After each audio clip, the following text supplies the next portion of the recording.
말씀을 전하기 전에 기쁜 소식 하나 전해드리면, 오늘 광고도 짧았고 찬양도 짧아서요, 성경 봉독을 끝냈는데 11시 5분밖에 안 됐습니다.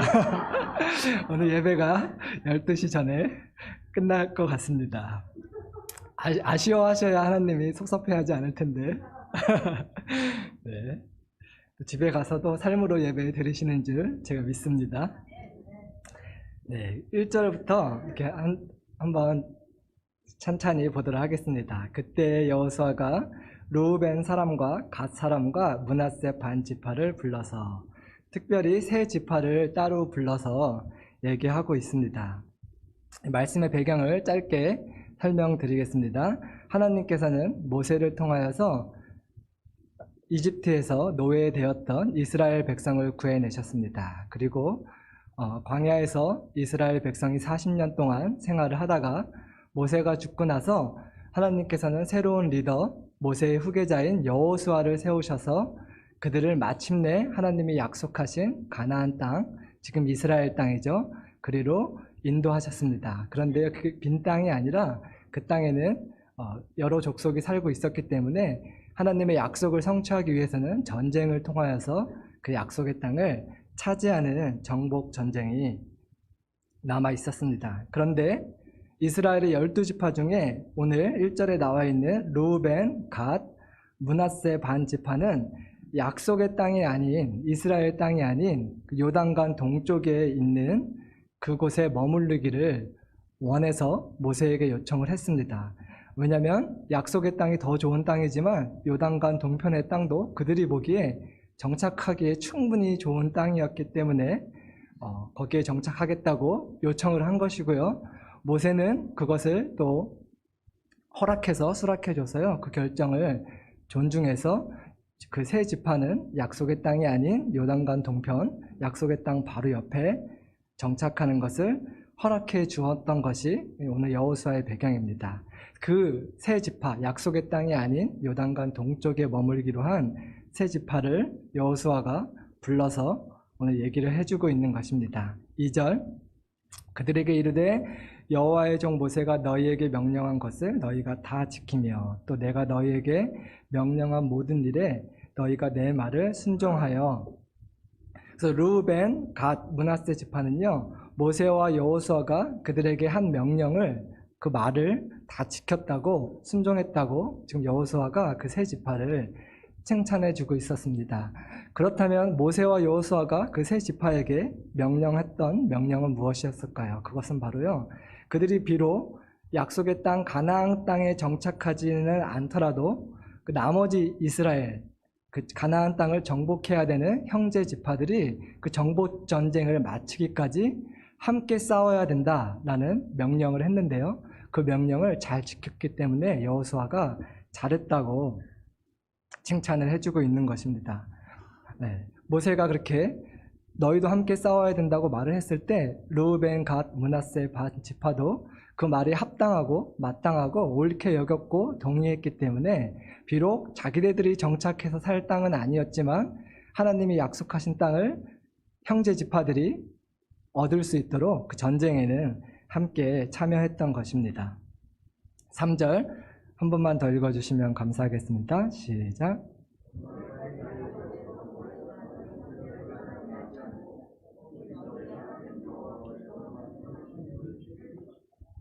근데 그 명령을 지킨 것을요, 책임을 다했다, 책임을 지켰다고 칭찬을 해주고 있습니다.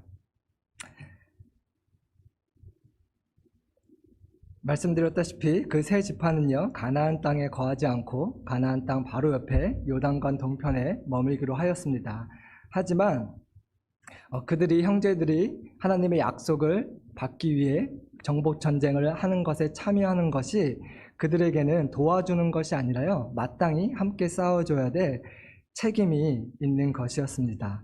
약속의 땅에 살지 않는 것은 자유고 하나님께서도 그 결정을 존중해 주셨지만 그 약속의 땅을 차지하겠다고 하신 것은 온 이스라엘에게 주신, 이스라엘이라는 공동체에게 주신 하나님의 약속이고 명령이었기 때문입니다. 그렇기 때문에 그 세 지파도 공동체의 일원으로서 마땅히 이스라엘에 속한 이스라엘 지파로서 그 하나님의 약속과 정복하라는 명령에 참여하는 것이 당연했던 것입니다. 근데 가나안 정복 전쟁을요, 오늘날 저희가 적용해 보자면 여러 가지로 적용해 볼 수 있겠지만 하나님이 저희에게 말씀하신 복음 전파 혹은 전도, 선교 사역이라고 저희가 적용해 볼 수 있겠습니다. 모든 그리스도인이 사역자나 선교사가 될 수는 없고 될 필요도 없겠죠. 하지만 하나님께서는 기독교인이라면 모든 기독교인에게 하나님의 복음을 전해서 우리만 사는 것이 아니라 다른 잃어버린 영혼도 생명을 얻고 하나님의 자녀가 될 수 있도록 복음을 전하라는 사명을 사역자에게만 주신 것이 아니라 선교사에게만 주신 것이 아니라 모든 그리스도인에게 주셨습니다. 아멘이죠? 네. 네.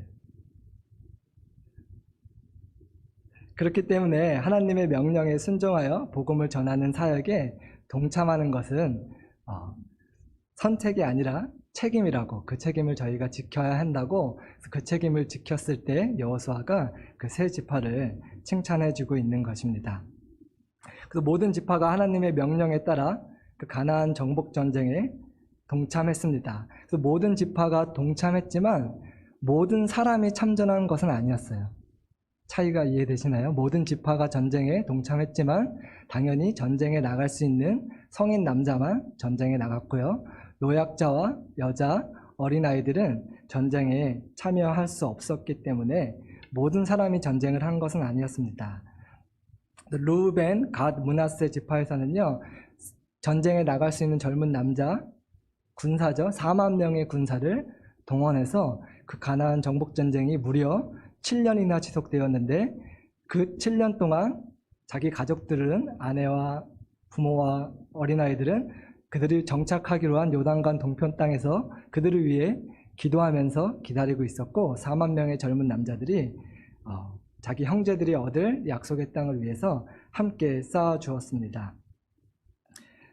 하지만 여자와 노약자들도 마음으로는 전쟁에 참여한 것이나 다름없습니다. 왜냐하면 우리 아버지가 전쟁에 나갔고 우리 형이나 오라비가 전쟁에 나갔고 우리 자녀가 전쟁에 나갔기 때문에 마음을 졸이며 기도하면서 그 전쟁이 속히 끝나기를 기도하고 있었을 것입니다. 저희 강아지의 친한 친구가 있습니다. 이렇게 집 앞에 공원에 산책을 데리러 나가면요, 비슷한 또래, 비슷한 크기의 강아지들과 잘 친하게 지내는데요. 강아지들이 친하면 주인도 친해져요. 그래서 제가 우크라이나 친구가 한 명 생겼어요. 그래서 최근에 물어봤습니다. 너 우크라이나 전쟁 났는데 가족들은 어떻게 돼 있냐 했더니 어머니는 자기가 초청을 한 상태래요. 근데 아버지는 오지 않겠다고 했대요. 대부분 우크라이나의 사람들이 다는 아니겠지만 애국심이 강해서요.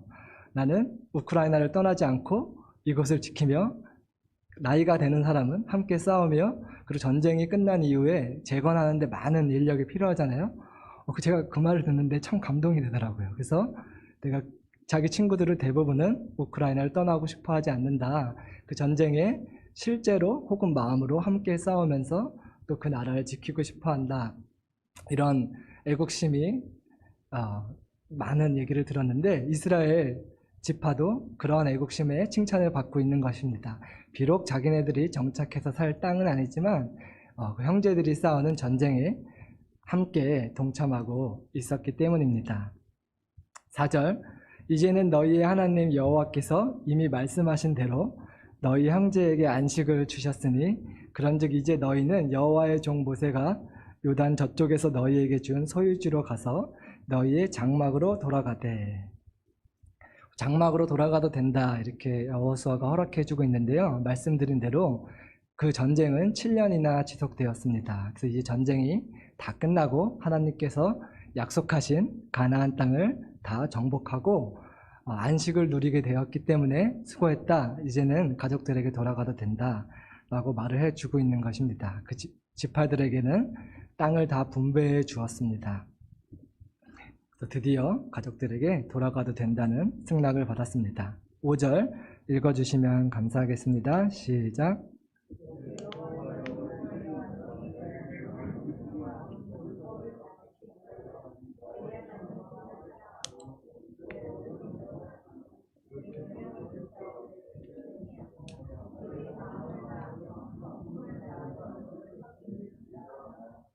그래서 그 세 지파는요, 비록 약속의 땅에서 다른 형제들과 함께 살지는 않았지만 그렇다고 그들이 이스라엘 사람이 아닌 것은 아니었습니다. 여전히 하나님의 백성인 이스라엘 사람이었고요. 그래서 여호수아는요, 그들로 하여금 가나안 땅에 정착한 다른 이스라엘 지파들과 동일하게 너희도 하나님의 말씀과 율법을 지키면서 너희 하나님을 마음과 뜻과 성품을 다해 사랑해야 된다. 너희는 하나님의 백성이다. 하나님만이 너희 하나님이다. 라고 그들을 떠나보낼 때 이렇게 권면해주고 있습니다. 6절, 여호수아가 그들에게 축복하여 보내매 그들이 자기 장막으로 갔더라. 그래서 그들이 마침내 가족들이 기다리는 요단강 동편에 그들이 정착한 장막으로 돌아갔습니다. 7절 또 한번 같이 읽어보겠습니다. 시작.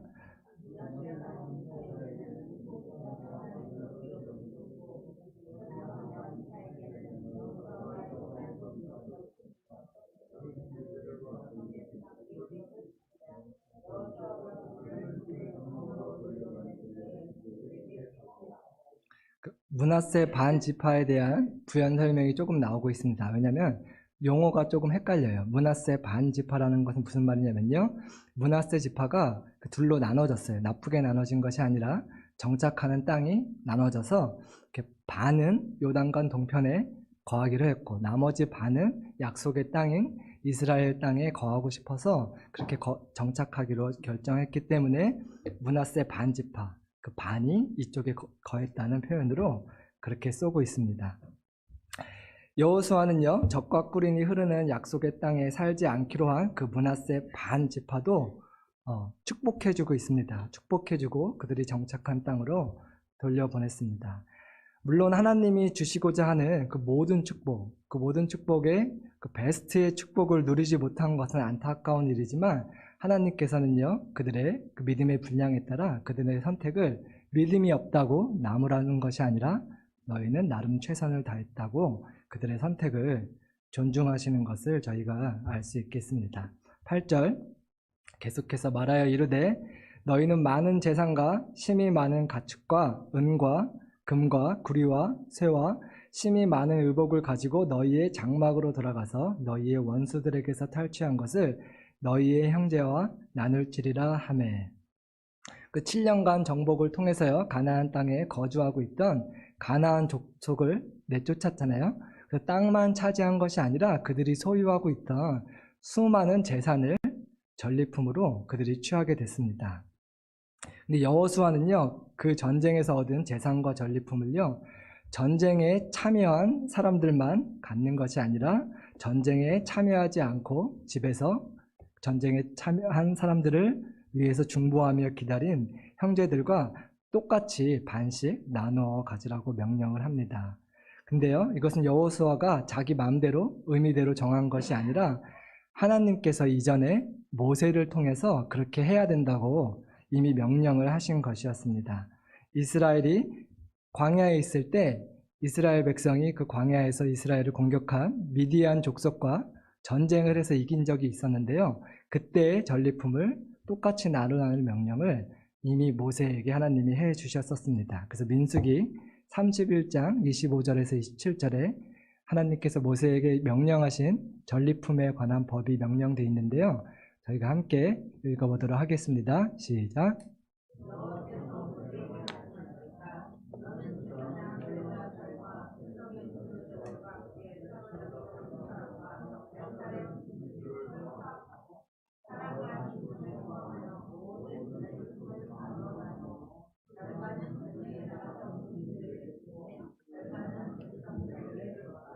이와 같이 전쟁에서 얻은 획득한 전리품의 절반은 전쟁에 참여하지 않은 백성들에게 동일하게 나누어 주어야 된다라고 하나님께서 명령을 하셨습니다. 왜냐하면요, 그들은 전쟁에 참여하지 않은 것이 아니라 참여하지 못한 것이기 때문입니다. 왜냐하면 여자와 노역자는 율법에 따라 전쟁에 참여할 수가 없었습니다. 그리고 집을 지키고 자녀들을 지켜야 되는, 뒤에서 서포트 해줘야 되는 책임이 있었기 때문에 그들은 참여하지 않은 것이 아니라 또 다른 책임을 맡고 있었던 것입니다. 하지만 전쟁에 나간 가족들을, 형제들을, 친구들을 위해서 정말 마음을 졸이며 기도하면서 마음으로는 함께 전쟁에 싸운 것이기 때문에 하나님께서는 그 전리품을 동일하게 나눠주시라고 명령을 했습니다. 그런데요, 사람이 이기적이기 때문에 목숨 걸고 전쟁에서 싸운 군인들은 이러한 하나님의 명령에 불공평하다고, 좀 이렇게 뭔가 부당하다고, 합당하지 않다고 느낀 사람도 분명히 있었을 것입니다. 실제로 이스라엘 역사에서 그러한 불만이 야기된 적이 있었습니다. 모세의 때나 여호수아의 때는 아니지만요, 다윗의 때에 전쟁을 했을 때 다윗도 하나님의 말씀을 따라 동일하게 전쟁에 참여하지 않은 사람들에게도 전리품을 나눠주었는데, 그때 사람들이 불만을 토했던 적이 있는데, 저희가 사무엘상 30장 22절에서 24절에 나오는 말씀을 또 한번 같이 읽어보겠습니다. 시작.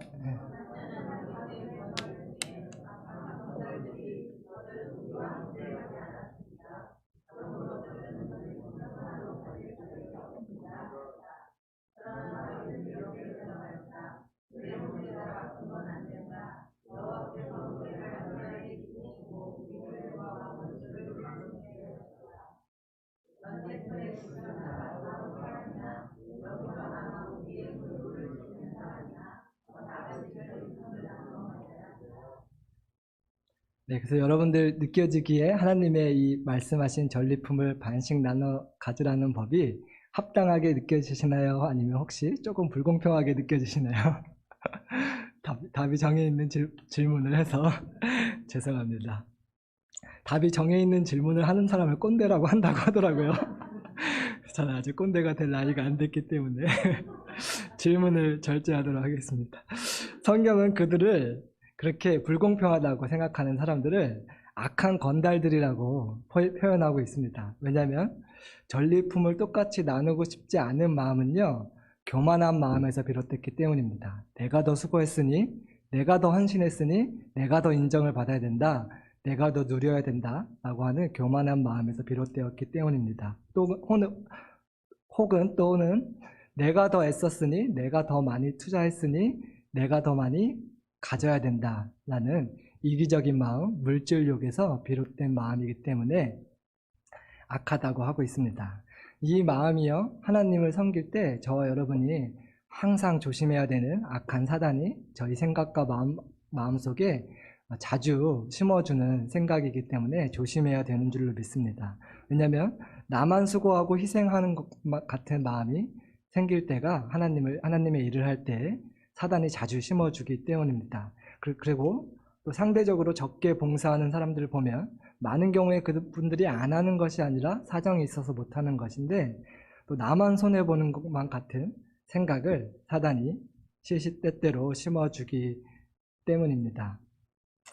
사실 그분들은요, 이제 저희가 참여하지 못하게 될 때는 참여하지 못하는 사정과 상황이 있을 때가 대부분이기 때문입니다. 예를 들어서 집에서 아이를 보는 어머니들은 교회 봉사에 많이 참여할 수 없고요. 혹은 음치나 박치여서 찬양팀을 섬기고 싶은데 안 섬기는 게 아니라 안 시켜줘서 못 섬기는 것 뿐이죠. 이렇게 은사와 맞지 않아서 섬기고 싶어도 섬길 마땅한 자리가 없는 분들도 많이 있고요. 또는 변명이 아니라 실제로 체력이나 건강이 안 좋아서 몸으로 하는 또 섬김에는 많이 동참하지 못하시는 분들도 있습니다. 아니면 또 노방전도를 할 때는요, 언어라는 장벽이 또 있을 수 있고요. 또 이렇게 청년들이 위주로 하는 사역에 또 가는 것이 이렇게 좀 뻘쭘한 그런 상황이 있을 수도 있습니다. 아니면 비즈니스나 바쁜 직장을 갖고 계신 분들은 정말로 시간이 없어서, 시간이 되지 않아서 참여하지 못하는 경우도 많이 있습니다. 또 형편이 여의치 않아서 헌금을 하고 싶지만 물질로 동참하지 못하시는 경우도 많이 있고, 아직 초신자여서 교회를 섬기는 것이나 교회 봉사를 하는 것이나 전도나 선교에 대해서 이해함이 없고 부담스러우실 수도 있습니다. 하지만 오늘 본문에서 저희가 봤듯이요, 마음만큼은 전쟁에 함께 참여했던 그 르우벤과 갓과 므낫세 반 지파에게 하나님께서 전리품을 동일하게 나눠 주시는 것이 하나님의 마음입니다. 전쟁에 참여한 사람들이나 참여하지 못한 사람들이나 다 이스라엘이라고 하는 공동체의 일원이기 때문입니다. 심지어 전쟁에 별로 관심이 없었던 사람도 이스라엘 백성 중에 그 세 지파 중에 있었을 것입니다. 하지만 하나님께서 열심히 기도하면서 기다린 사람들에게만 전리품을 나눠주라고 말씀하지 않았고요. 어쨌든 이스라엘의 모든 국민에게는 열심히 기도했건 안 했건, 마음을 졸이면서 기다렸건 그냥 편안한 마음으로 기다렸건 동일하게 나눠주라고 하나님께서 말씀하고 계십니다. 공동체에 속한 일원이기 때문이죠. 이제 곧 또 저희 교회에 오랜만에 멕시코 단기 선교가 있습니다. 하나님께서 저희 교회에게 맡기시고 명령하신 사명이죠.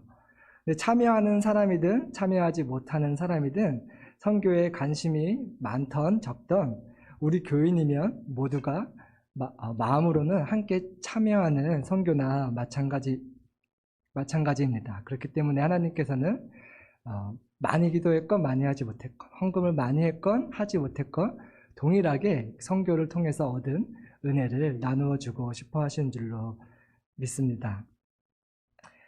지난주에 또 저희가 도시 선교가 있었습니다. 함께 해주신 모든 분들께 제가 다시 한번 이 자리를 통해서 감사를 드리고요.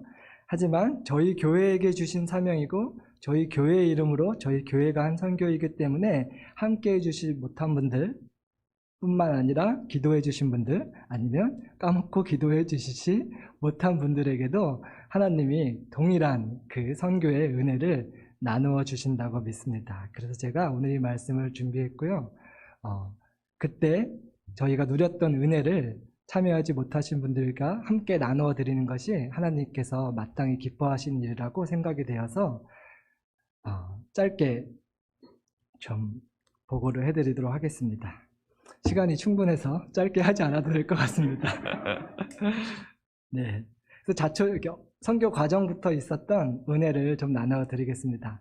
보통 저희가 실내에서 예배를 드리고 그분들에게 복음을 전하고 하지만 기억하실지 모르겠지만 1년에 한 번 정도는요, 야외에서 공원에서 드라마와 무언극과 월십 댄스를 통해서 복음을 전하고요, 말씀을 전하고 노방 전도하는 일이 있었습니다. 근데 그걸 보통 언제 했었냐면요, 5월에 한 적은 한 번도 없었고요, 7월이나 8월에 했었어요. 왜냐면 단기 선교팀이 어차피 단기 선교를 가기 때문에 월십 댄스와 드라마를 준비하잖아요. 그래서 그거를 가지고 이제 똑같은 프로그램을 갖고 이제 노방 전도를 했던 것이었죠. 그런데요, 올해 처음으로 5월에 하게 되었습니다. 왜 5월에 하게 되었냐면 4월에 도시 선교를 마치고 난 뒤에 나눔 시간에 갑자기 그 팔로우스 미션의 지금 책임자이신 폴린 선교사님께서 다음 달에는 우리 야외에서 하는 것이 어때? 이렇게 제안을 하시는 거예요. 솔직한 얘기로 제가 부끄러웠지만 굉장히 부담스러웠습니다. 왜냐하면 당시 저희 청년부 상황이요, 마지막 학기, 학교를 졸업하기 전에 마지막 학기라서 바쁜 학생들이 3명이나 있었고요. 그리고 3월 달에 계속 토요일날, 일요일날 교회 공사로 청년들이 봉사에 많이 참가했잖아요. 그래서 조금 교회에서 열심히 섬기다가 약간 몸이 지치는, 전체적으로 분위기가 이렇게 조금 체력이 소진된 그런 상태였던 것을 제가 알고 있었기 때문에 다음 달에 무언국 준비해와서 밖에서 노방전도 한번 해요 라고 했을 때 제가 선뜻 대답을 못 하겠더라고요. 이제 동기부여를 학생들에게 해서 으쌰으쌰 할 자신이 없었습니다. 왜냐하면 노방전도를 하면 실내에서 하는 것과 다르게 찬양 인도도 준비해야 되고요, 월십 댄스도 준비해야 되고요, 무언국도 준비해야 되고요, 그 모든 것을, 음식도 준비해야 되고요, 그 4가지를 다 저희 숫자가 많지 않은 청년들이 준비하기에는 상당히 벅찼기 때문입니다. 제가 부담스러웠던 것 같아요. 그런데요, 한국 문화에서는 단칼에 거절하는 게 예의가 아니잖아요. 생각해 보겠습니다. 거의 노였지만 그래도 예의상 생각해 보겠다고 했어요. 근데 문득 하나님께서 이런 생각을 주시는 거예요. 왜 너희가 다 해야 된다는 부담감을 갖냐? 팀으로 일하면 되지 않냐? 그게 무슨 말이었냐면, 마침 YM 캠퍼스 선교팀이 5월쯤에 이번에 해외 선교 대신에 토론토 도시 선교를 계획하고 있다는 얘기를 제가 들었던 것이 생각이 나는 거예요.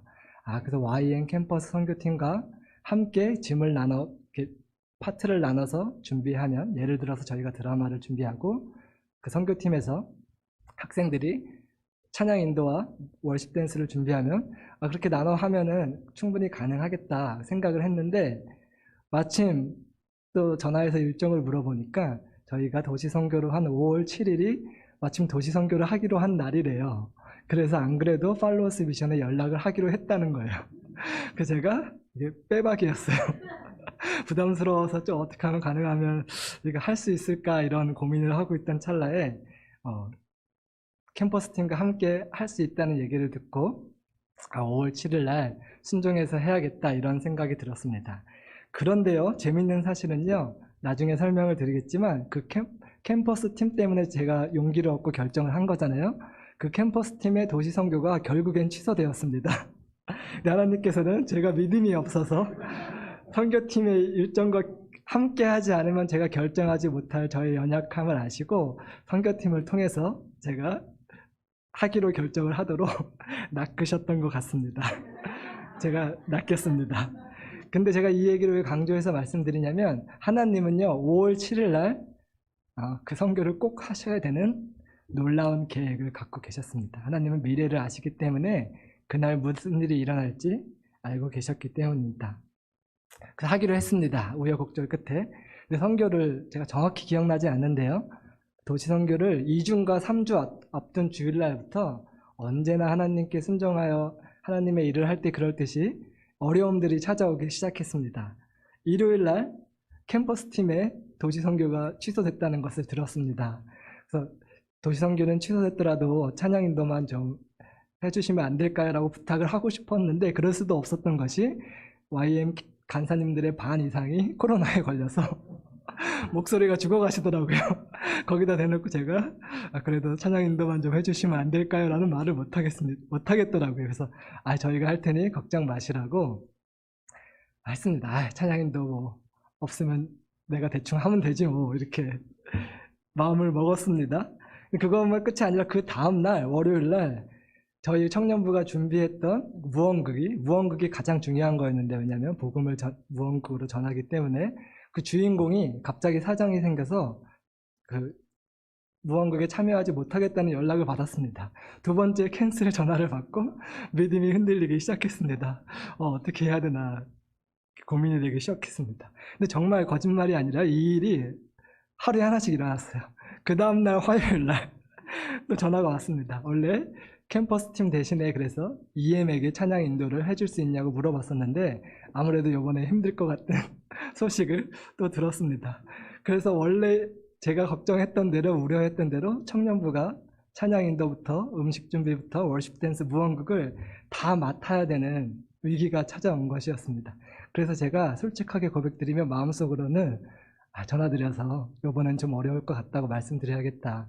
원래 하던 대로 저희가 여름에 단기 선교를 준비하니까 그때 7월에 참여해야 되겠다고 말씀을 드려야겠다라고 혼자 이렇게 생각을 하고 거의 결정을 했었습니다. 근데 하나님께서 계속 선한 부담감을 주시는 거예요.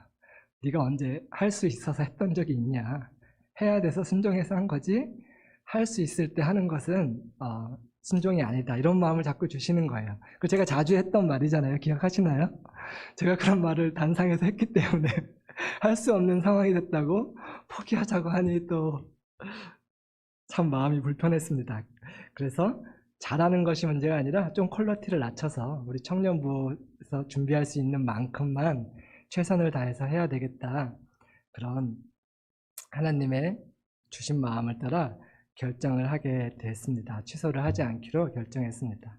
그래서 저희가 어떤 마음으로 준비했냐면요, 이번에는 크게 성공적으로 하는 거 바라지 않는다, 한 영혼이라도 구원받기 원하는 마음으로 정말 천하보다 귀한 한 영혼이라도 우리의 드라마를 보고 예수님을 영접하거나 잠시 하나님을 떠났다는 사람이 돌아오게 되면 그것으로 충분하다, 그런 마음으로 준비하자라고 매주 저희가 청년들과 연습을 시작하기 전에 기도를 하고 준비를 했습니다.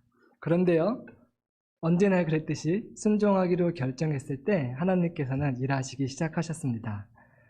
드라마 하나도 그 당시는 이제 3월, 4월은 4월 달은 학기가 아직 끝나기 전이어서 드라마 하나도 벅차하던 청년들이요, 워십 댄스까지 다 같이 참여하기로 하나님께서 그런 자원하는 심령을 주셨습니다. 또 지행 간사님께서 너무 이렇게 분위기를 잘 띄워주시고 동기부여를 해주시고 인도를 해주셔서 청년들이 기쁘게 저의 염려와 다르게 드라마뿐만 아니라 워십 댄스도 하겠다고 흔쾌히 준비를 하기 시작됐습니다. 그래서 첫 번째로 청년들에게 자원하는 마음을 주셨고요. 그 워십 댄스가 보신 분도 알겠지만 사람이 많을수록 좀 신나는 워십 댄스예요. 플래시몹처럼 된 거라서. 그런데 캠퍼스 간사님 다른 분 한 분과 학생 한 분이 참여하게 돼서 안 그래도 그 워십 댄스를 해봤다고, 그래서 리허설만 한번 해보면 참여해도 되겠냐고 연락이 와서 그게 무슨 말이에요? 참여해도 되겠냐는 게 무슨 말이에요? 완전 고맙습니다. 저희 안 그래도 사람이 많이 필요했었는데 감사합니다 하고 이렇게 하나님께서 사람을 붙여주시기 시작했습니다. 그래서요, 또 아까 주인공을 맡기로 한 청년이 사정이 생겼다고 그랬잖아요. 근데 EM에서 또 벤 형제님이 드라마 그걸 해봤다고 또 주인공을 청년들과 같이 연습해서 해주겠다고 또 그렇게 연락이 왔었습니다. 원래는 어려울 것 같다고, 왜냐면 그때 샘 선교사님이 방문을 해서 한 주만 있다 가는 줄 알고 그 한 주 동안 교제를 해야 하기 때문에 어렵다고 했는데 해본 드라마이기 때문에 한 주만 연습해도 가능하다면 제가 하겠습니다. 그렇게 자원해줘서 또 드라마도 할 수 있게 됐습니다. 그래서 부활절 날도 저희가 지저스 드라마를 했기 때문에 그 드라마도 어차피 했던 거니까 또 하게 되면 드라마 2개까지 가능하게 된 거예요. 그리고요, 찬양 인도자가 빵꾸라는 단어 쓰면 안 되나요? 뭐라고 써야 되죠? 전문 용어로? 찬양 인도자가 공석이 일하게 돼서 고민이었는데 제가 되지도 않는 영어로, 저는 아시겠지만 찬양만 해도 목이 쉬어서 설교를 못 하거든요. 근데 제가 되지도 않는, 잘 전달도 안 되는, 가사 전달도 안 되는 발음으로 해야 되나 이러고 있었는데 마침 샘 형제님이 방문을 한 거예요. 잘 됐다. 전화를 해봤죠. 그래서 그날 찬양인대로 좀 해줄 수 있겠냐? 그랬더니 안 될 것 같다는 거예요. 왜냐하면 멕시코에 그 전에 돌아가는 일정이 잡혀 있었습니다. 그래서 하나님이 도와주시다마네 이렇게 생각을 했는데요. 갑자기 시민권을 선서를 해야 돼가지고 비행기표를 변경을 했다는 거예요. 그래서 시민권 선서 때문에 시민권 선서까지 하기로 가게 돼서 그날 5월 7일 날 토요일 날 제가 있게 돼서 찬양 인도를 하겠습니다라고 나중에 또 연락이 왔어요. 그래서 결론적으로 제가 걱정했던 모든 것들이 해결이 됐습니다. 그래서 천군만마를 얻은 느낌으로 이제 5월 7일 날 가서 도시 선교를 했습니다. 사진 좀 잠깐 보여드리면서 제가 설명을 해드리겠습니다.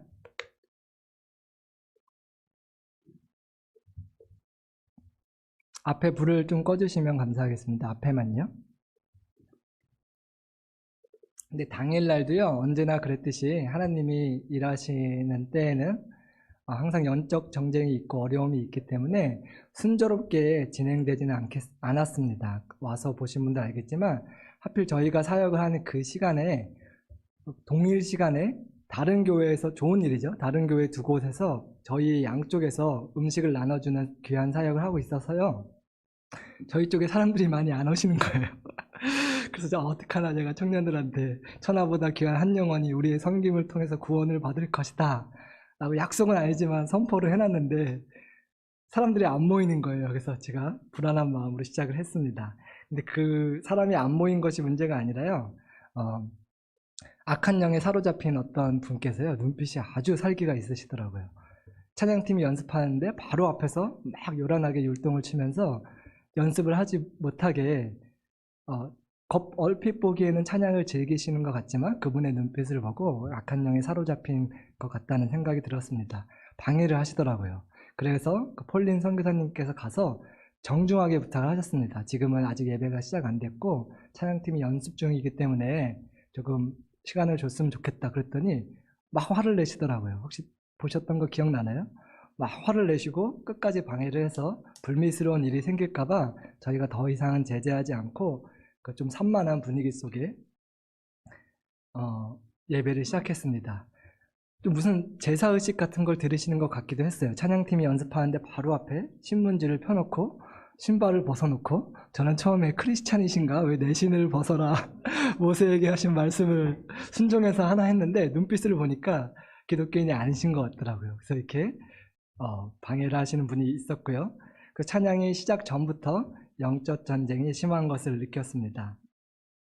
근데 너무 감사하게도 샘 선교사님이 원래 찬양 인도를 잘했었는데요. 멕시코에서 벌써 3년째 섬기면서 영성이 더 생기셨더라고요. 그 분위기가 잘 잡히지 않은 예배 분위기 속에 계속 이제 선포하시며 기도를 인도하시며 이렇게 예배의 분위기를 최선을 다해서 이렇게 잡아주시는 찬양 인도를 해주시는 것에 너무 감사하다고 생각이 됐습니다. 그리고 월십 댄스가 시작이 됐는데요. 네, 이렇게 몇 명이나 청년들이 참여한다고 할까라고 제가 믿음 없는 걱정을 했었는데 청년들 전원이 참석했고 캠퍼스 팀도 2분이 참석해서 이렇게 많은 분들이 정말 신나게 월십 댄스를 하나님께 예배를 드렸습니다. 제가 느끼기에는요, 이 월십 댄스가 분위기 반전되는 시작이었습니다. 이렇게 다 같이 신나게 찬양을 하자 예배 때는 좀 가만히 계시던 분들도 다 이렇게 신나게 같이 호응을 해주시면서 하나님을 예배했습니다. 이렇게 하나님을 예배할 때 제가 조금이나마 하늘문이 열리고 하나님이 임재하시고 일하시기 시작한다는 것을 느꼈습니다. 그리고 가장 중요한 복음을 전하는 드라마를 했는데요. 이 드라마의 내용이 예수님과 친밀한 교제를 누리면서 행복하게 살고 있던 한 자매가 사단의 유혹으로 하나님을 떠나고 점점 하나님과 멀어져서 여러 가지 죄악에 중독이 돼서 자살까지 결심했다가 예수님의 극적인 도움으로 자살을 하지 않고 구원받는 그런 내용의 드라마였습니다. 그래서 이 드라마를 시작했는데요. 하나님께서 어떻게 격려해 주셨냐면요. 혹시 저 앞에 계신 분 기억나시나요? 저분이요. 벙어리셨던 것 같아요. 말씀을 못 하시더라고요. 귀머거리셨는지 벙어리셨는지 다른 정신지체를 가지고 계셨는지 확실하진 않지만 말씀을 못 하시는 분이었는데 앞에서 정말 저희가 돈 준 것처럼 정말 방청객 알바로 고용당하신 분처럼 너무 격하게 공감을 하면서 반응을 하시면서 저희 격려가 되게 드라마를 봐주셨습니다. 주인공이 맞을 때는 막 이렇게 때리면 어떡하냐고 반응을 해주시면서 또 주인공이 이렇게 도움을 구하자 이렇게 너무 이렇게 리액션을 잘해주시면서 저희에게 힘이 되어 주셨습니다. 근데 제가 이때 저분 사진 찍느라고 발견을 못했는데 그날에 하나님께서 그날로 꼭 하셨으면 했던 그날의 주인공이 저 뒤에 앉아 계신 것을 제가 나중에 발견했습니다. 사진을 봐서 알겠는데 제가 좀 이따 소개해드릴 그날의 주인공이 누구시냐면요. 지행 간사님 팔꿈치 밑에 고개를 숙이고 사진에 잘 보이지 않지만 엉엉 울고 계신 분이 한 분 계셨습니다. 저분이 그날의 주인공이었던 코스타리카에서 온 마우리초 형제님이셨는데 좀 이따 더 소개해드리도록 하겠습니다. 그래서 이렇게 자살을 하려고 결심을 했다가 예수님을 기억하고 하나님께 돌아가기로 결정한 내용의 드라마를 통해서 저희가 복음을 전했습니다.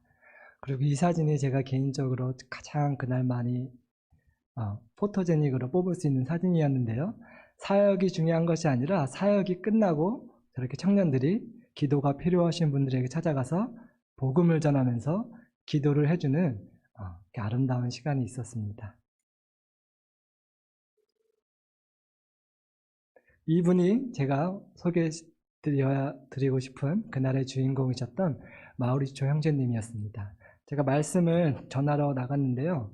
그전에는 발견하지 못했었는데 말씀을 시작할 때 이미 눈시울이 붉어져 계시더라고요. 그 드라마를 통해서 많이 은혜를 받고 마음이 열려 계신 상태였다는 것을 제가 알 수 있었습니다. 근데 이미 은혜를 받았기 때문에 설교 때 설교가 굉장히 짧았는데도 불구하고 중간에 막 엉엉 우시기 시작하시더라고요.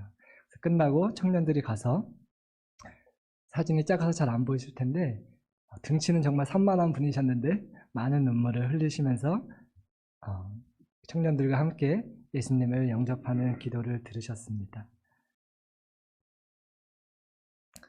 그래서 영접한 기도를 한 후에는 저렇게 참 거듭난 것 같은 밝은 모습으로 저희와 함께 기념사진도 찍었습니다. 근데 제가 왜 이분을 주인공이라고 말씀을 드리냐면요. 얘기를 기도해 주면서 드려봤더니 하필 이날 이분이 여자친구네 집에서 렌트비를 내지 못해서 쫓겨났대요. 쫓겨나서 너무 상처를 받아서 길거리를 배회하다가 내가 오늘 자살을 해야겠다.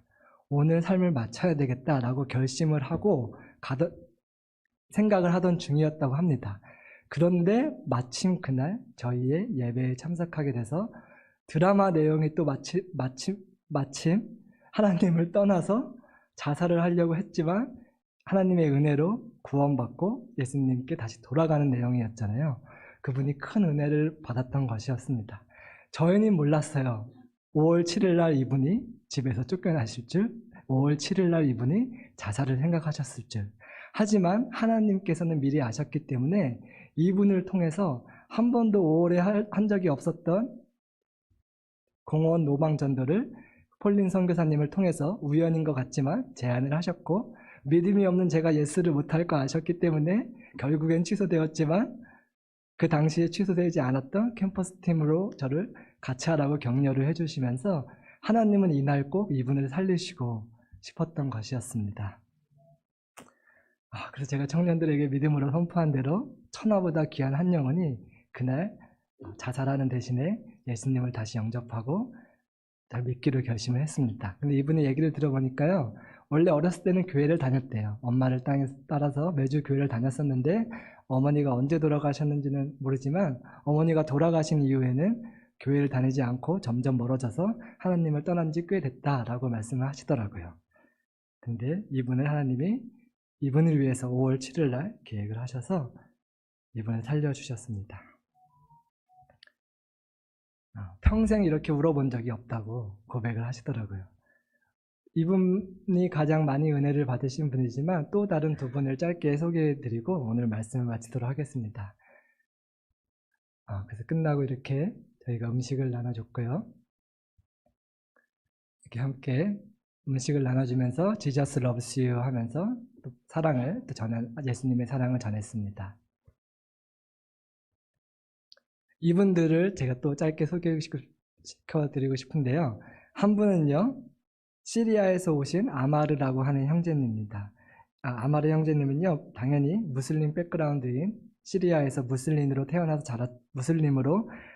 자랐지만 무신론자가 되셨습니다. 왜냐하면 종교 때문에 나라 간의 갈등이 있고 전쟁이 있고 싸움이 있는 것에 너무 이렇게 질리셔서 무슬림이 진리가 아닌 것 같아서 무슬림을 믿지 않기로 결정을 했다고 합니다. 하지만 신이 있다는 건 믿기 때문에 진리를 찾아서 어떤 종교가 진리일까, 어떤 종교의 신이 참된 신일까, 불교부터 시작해서 모든 종교를 공부했대요.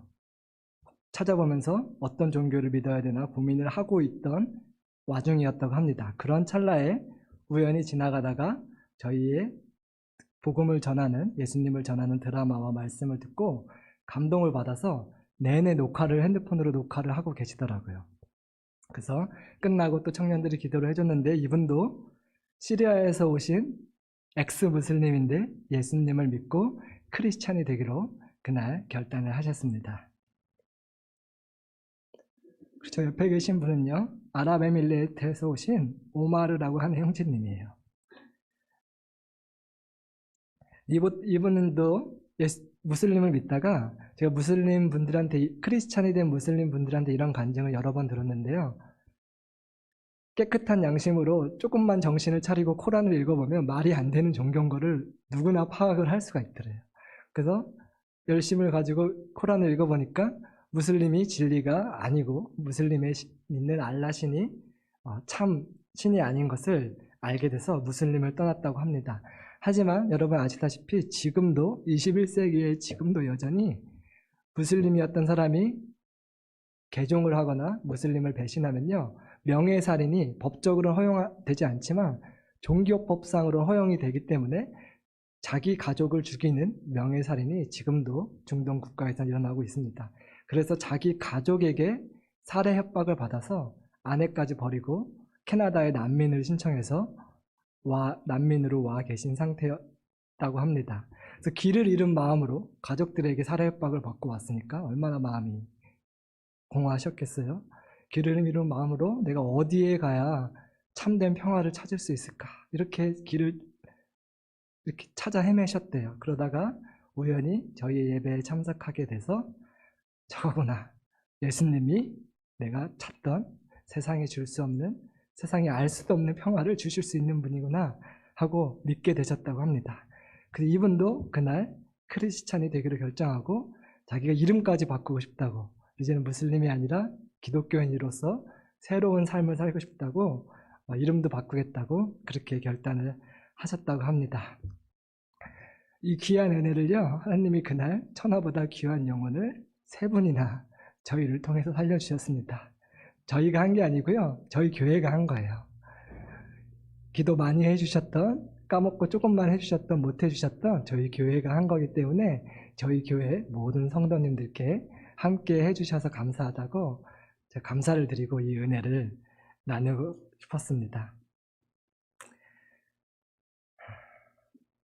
저희 이제 적용 찬양하면서 마쳤으면 좋겠습니다. 저희가 짧게 기도를 부탁드리고 싶은 건요, 마우리초 형제님, 아마르 형제님, 오마르 형제님이 그 다음날 교회로 오겠다고 약속을 하셨는데 제가 전화해서 확인해 보니까 다른 교회를 가셨는지 혹은 사정이 있어서 못 오셨던지 팔로우스 미션 교회에는 오지 않으셨다고 하더라고요. 저희 적용 기도를 할 때 이 3분이 계속해서 하나님의 인도하심을 받아서 하나님이 예비하신 좋은 공동체로 인도함을 받아서 신앙생활을 잘 해나갈 수 있도록 기도해 주시면 감사하겠습니다.